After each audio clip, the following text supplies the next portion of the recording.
Just creepy noises, creepy noises.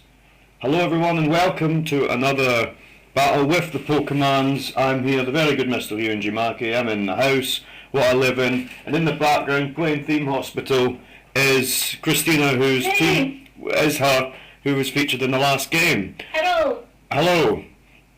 Okay, what I've got today is another Airborne division battle with the group that we all know as CC Bloom, the Gliscor, Zorro, the Skarmory, Sprinkles, the Swanna, Grand Red, the Gyarados, Batra, the Swooper, and Dita, the Staraptor. I should probably mention that this is Pokemon X and Y, for those of you that haven't already worked this out.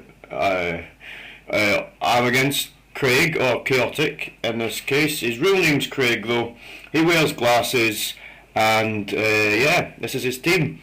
You can't really see it, it was clearer, but he has a Crobat, a Rhyperior, he's also got a Gyarados, Nidoking, what's that thing called, Electivire, and Magmortar.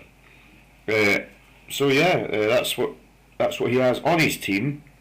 This is another interesting experience for the Airborne division, and I'll just put the stylus in and we'll start. Well, at least we should start at some point. Ah yes, there he is, Chaotik issuing a challenge. There he is. He sends out Chuckles, which is his Magmortar, and I send out CC Bloom, the destroyer of teams. And I thought, wouldn't it be a good idea to boost early on? There's nothing a Magmortar can really do to CC Bloom at the early stages.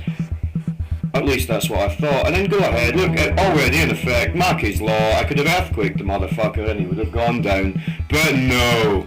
So CC Bloom's gone, and that's not so much a wonder trading offence. I was very surprised by the whole thing. So we're bringing Grand Red. The Intimidate doesn't really matter here because I know he's a special attacker, but I thought I would threaten him it anyway. Little did I realise he could probably have Thunderbolt on that thing as well.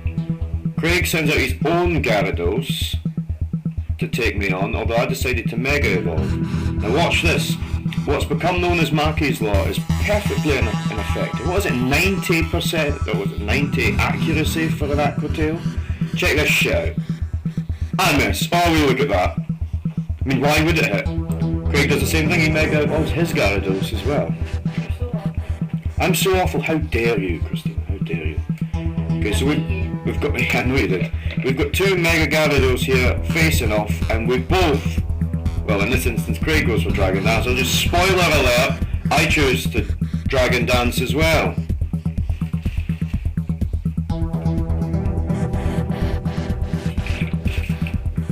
And there it is. He's got the faster Gyarados admittedly, I don't know if it's a jolly natured thing, but I just said, look, I'm getting out of here. I'm done. And I bring in Zorro, who's the physical wall of the team. Would be setting up spikes here, but I thought, you know what, I was lucky I brought it in, got out of the way of the Earthquake. The Trying an Ice Fang, I thought that would do a bit of damage on me, but I managed to get some health away with the Rocky Helmet and roar the bastard out of there, because we can't be having that Mega Gyarados set up now, can we? In comes Zapper, which is his Electivire, and he decides to use Wild Charge here. Now I could have switched out, and I thought, you know what, I'm not going to live it, but I can do some damage to it. It seems to be now a tradition for the Airborne division to fall on hard times. It's not so good. So Zapper goes down. I knew that Dita would be faster.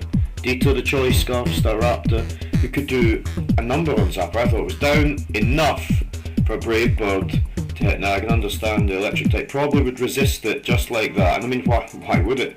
Why would it be knocked out in one?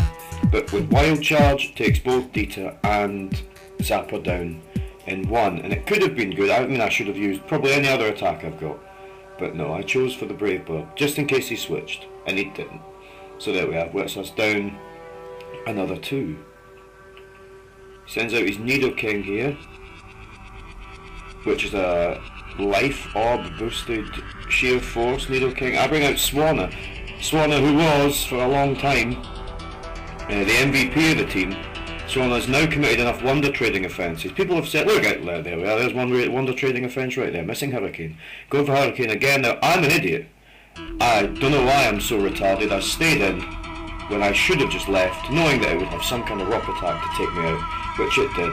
Sprinkles, I'm sorry, I'm not going to wonder trade you, but I am aware that my plays have been horrible in this match. So I bring out Grand Red again. The only thing I could really do with them, I knew I was faster than him, I knew I could aquatail him. If Mackie's Law wouldn't be in effect, then I could take out Wrecker, and he's gone. Look at that, down in 1. Now for some reason the video has lost quality. I don't understand how that happened. Oh well. So there he goes, sends out his Crobat, and I thought it's going to Brave Bird me, it's going to do me in. That'll be it for Mega Gyarados. Excuse me, turns out that Craig's Crobat's just a bit of a pussy who gets hit by Ice Fang and teaches it a good lesson. Down it goes. That's the end of it for Crobat. I thought it would have done more damage, obviously not. So he sends out his own Gyarados here, and it's the War of the Gyaradoses again. I don't really remember what happens here. I think that he earthquakes me, and he finishes me off probably because Grand Red was already halfway to being finished off anyway. So we've got Batra, who could bring it back for me. Batra doesn't bring it back for me by taking that Ice Fang.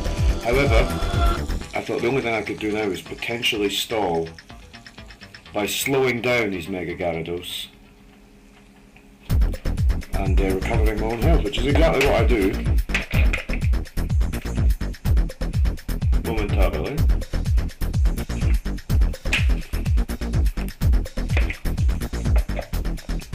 There we are. It's not going to do an awful lot, but it means that Ice Fang's not going to have so much. And I've EV trained this Swoobat in defence and HP, so it should be able to hold on, which it manages to do.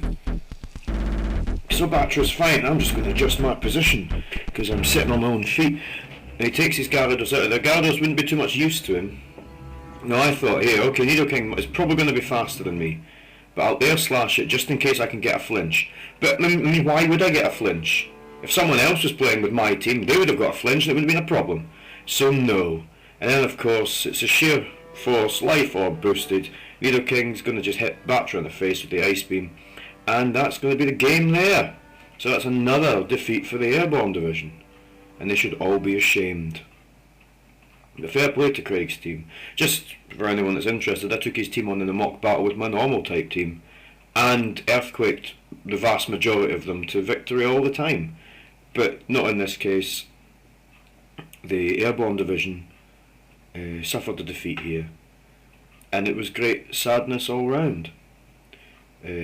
But there'll be more battles on the way if anyone cares. And I did say to Kaz, the owner of Minmax in Kirkcaldy, that I would mention that every Sunday in Kirkcaldy, if you live there, if you live close and you like the Pokemons, Minmax in Kirkcaldy does a Pokemon Day where you can go down, battle, trade, play with the cards. I don't play with the cards, it does the games. But hey, you can go down and do that, and if you don't like the Pokemons, then you don't have to go. You shut up, Christina. I'm trying to promote. You're just trying to get involved. How dare you? Just want to be known. You just want to be known. Well, we'll battle one day and I'll get a commentary from you and I kick your sorry cabbage ass. You've already beat him. Yeah, I know you've already beaten me, but I've beaten you millions of times. Okay, I'm sorry that Christina spoke, everyone. She won't apologise for it, but I will. But don't worry, it won't happen again. Goodbye.